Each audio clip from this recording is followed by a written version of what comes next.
안녕하세요. 결혼한 지 3년 만에 이혼을 결심한 30대 여성입니다. 사람마다 외모도 성격도 전부 제 각각이라지만 그래도 저는 제 자신이 유별나다고 생각해 본 적은 없어요. 대단한 구석도 없지만 그렇다고 모난 구석도 없다고 믿고요. 그런데 어머님과 부딪힐 때마다 어머님은 제가 이상한 거랍니다. 사고방식이 글렀다나요. 저도 남편만큼 배울 만큼 배웠고 남들처럼 멀쩡히 사회생활 잘만 하고 있는데 말해요. 그래서 내리게 된 제 결론은 그냥 저는 이 집이랑 안 맞는다였지요. 그리고 저리 싫으면 중이 떠나야지 어쩌겠어요? 그래서 이혼을 결심했습니다. 남편하고는 아는 선배의 소개로 만났고 소개받았을 당시 제 나이 30, 남편 나이 32이었어요.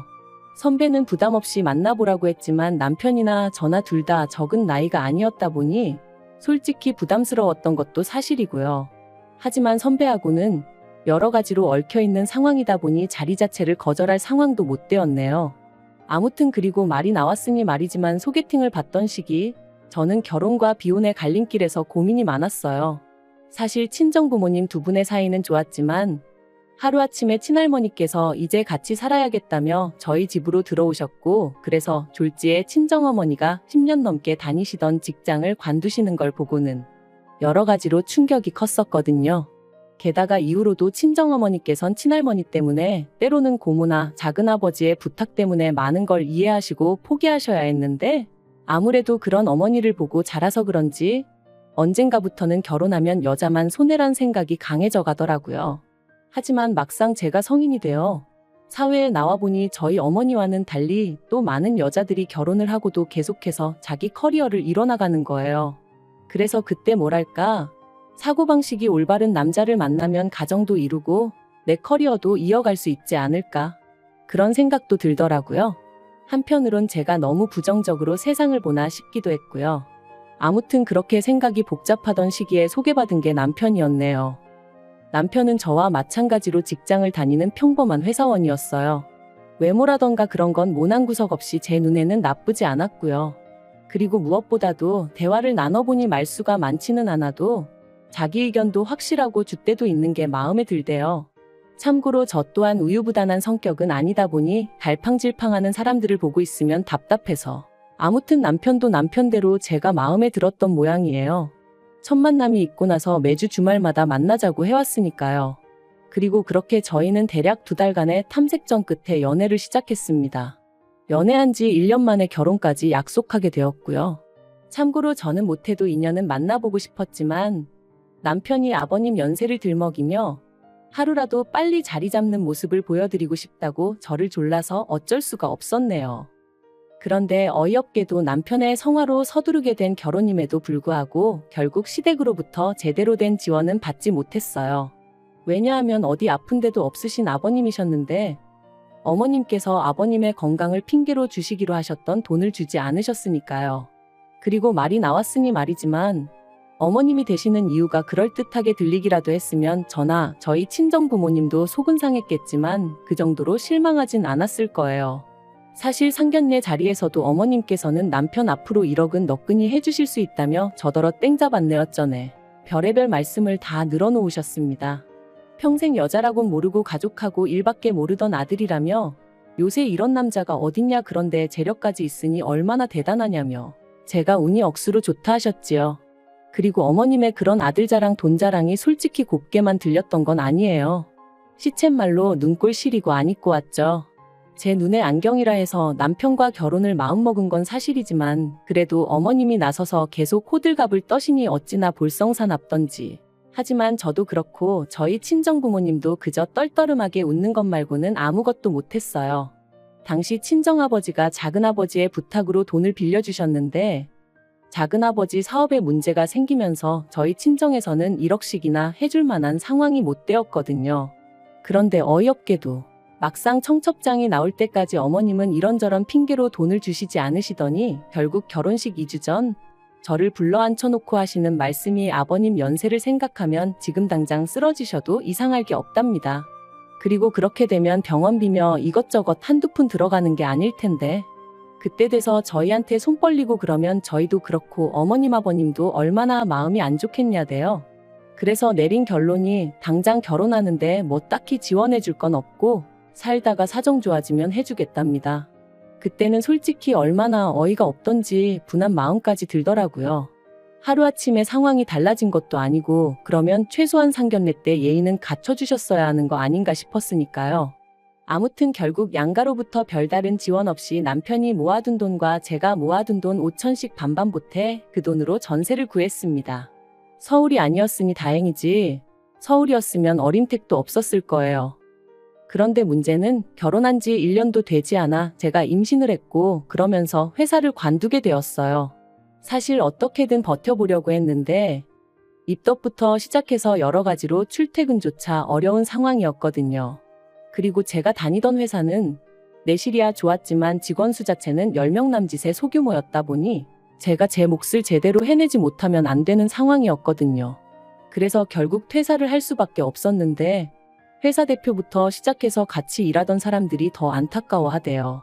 여담이지만 이때는 그래도 내가 인정받는 사람이긴 했구나 싶어 좀 기쁘기도 하더라고요. 아무튼 그런데 어이없게도 정작 제 퇴사를 알게 되신 어머님께서는 얼마나 노여워하셨는지 몰라요. 그것도 제 회사한테 노여워하신 게 아니라 퇴사를 했다는 사실에 노여워하셨어요. 말씀하시길 제 조건이랄 게 마음에 드는 게 없었지만 그래도 제가 제 밥벌이는 하겠구나 싶어서 허락한 결혼이었다 하시며 그런데 이제 와서 임신했다고 유세 부리냐 어떻게 남편 고생할 건 하나 생각도 안 하고 그거 좀 힘들다고 홀랑 회사를 때려치냐. 너는 그럼 앞으로 내 아들한테 기생해서 살겠다는 거냐.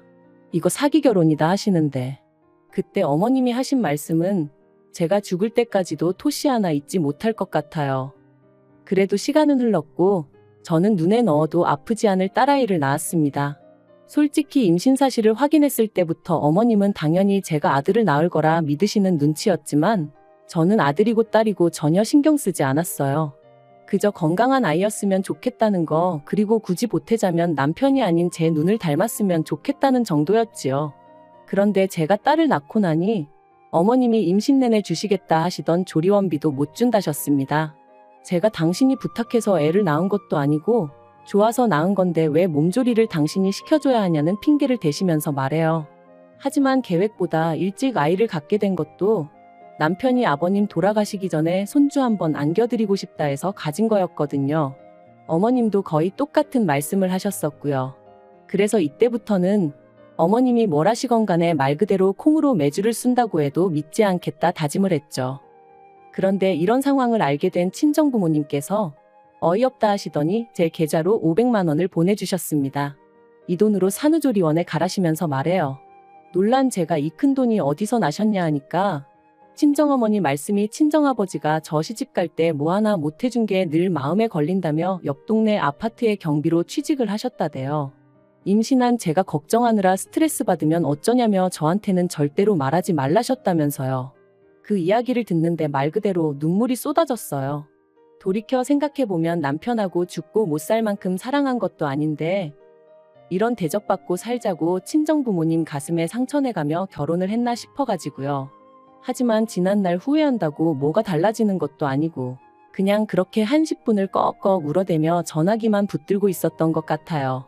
그런데 황당한 건 친정부모님한테 500을 받았다는 사실을 알고서는 남편이 했던 말이었습니다. 그렇지 않아도 자기도 너무 속상해서 산후조리원비로 어머님하고 크게 다퉜다며 어머님도 미안해하고 계신다더니 한다는 말이 어머님한테 한 번 기회를 드린다 생각하고 산후조리를 어머님한테 해달라고 하면 어떻겠냐대요. 그래서 제가 제정신이냐니까 산후조리를 꼭 집안인 다른 장소에 가서 해야 할 필요는 없지 않냐는 거예요. 그리고 덧붙이기를 대신 어머님한테는 산후조리를 도와주시는 거에 대한 감사한 마음으로 200만 원 정도만 드리면 서로 묵은 감정도 풀고 여러모로 좋지 않겠냐는데 아무리 애 아빠라지만 뭐 이런 인간이 다 있나 싶었죠. 그래서 말 그대로 남편한테 네가 사람이냐 그러고는 욕을 퍼부었어요. 산후조리원 일로 남편이고 시댁이고 정이 있는 대로 떨어졌고 이후로 남편과는 애 때문에 산다는 마음으로 살았습니다. 어머님은 저에게 사과 비슷한 말 한마디조차 하신 적도 없으셨고 저를 볼 때마다 애 키우는 게 유세냐 남들은 돈도 벌고 애도 키우고 다 하더라. 그리고 그럴 때면 저도 언젠가부터 그럼 어머님이 애 봐주실 거냐 따지고 들고 솔직히 봐주신다고 해도 맡길 생각도 없었지만 봐줄 생각도 없으신 분이 애도 키우고 돈도 벌어오라 타박을 하시니 저도 못할 말이 없더라고요. 그리고 이런 대화가 오갈 때마다 남편은 제 편을 들어주지 않았어요. 저더러 너도 이제 엄마니까 어머님 마음을 좀 이해해드릴 수는 없냐 그런 식이었죠. 어머님 입장에선 졸지에 외벌이를 하게 된 아들이 얼마나 안쓰러우면 그러시겠냐면서요.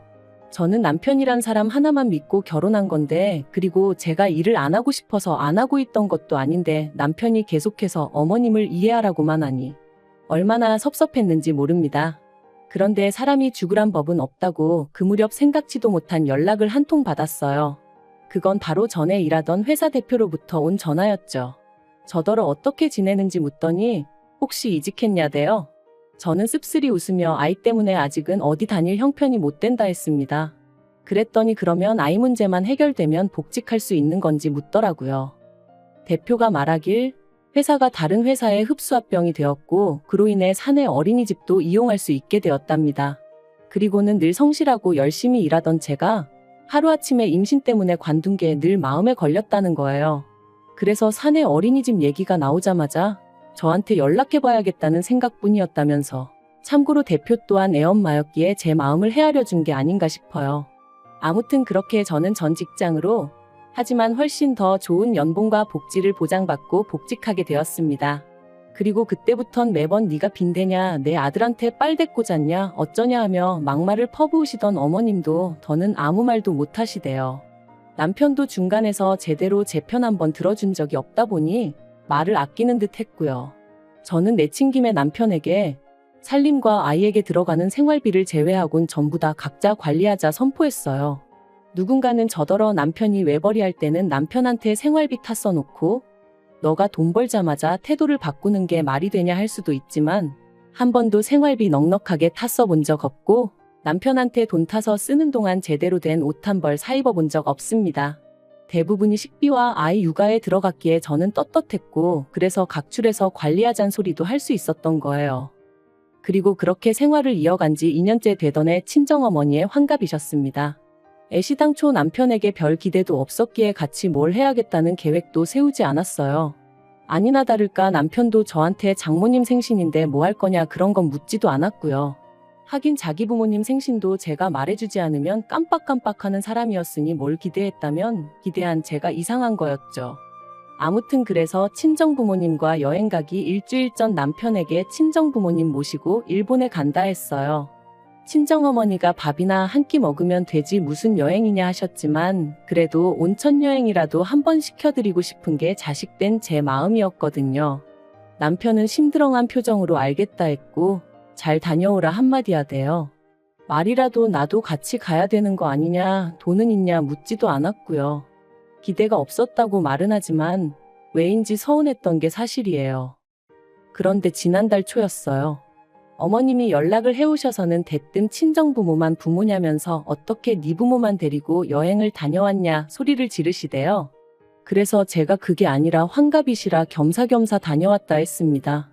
그리고는 어머님이 혹시 걱정하실까봐 드리는 말씀인데 어머님 아들 돈은 1원 한 푼 쓰지 않았다 했죠.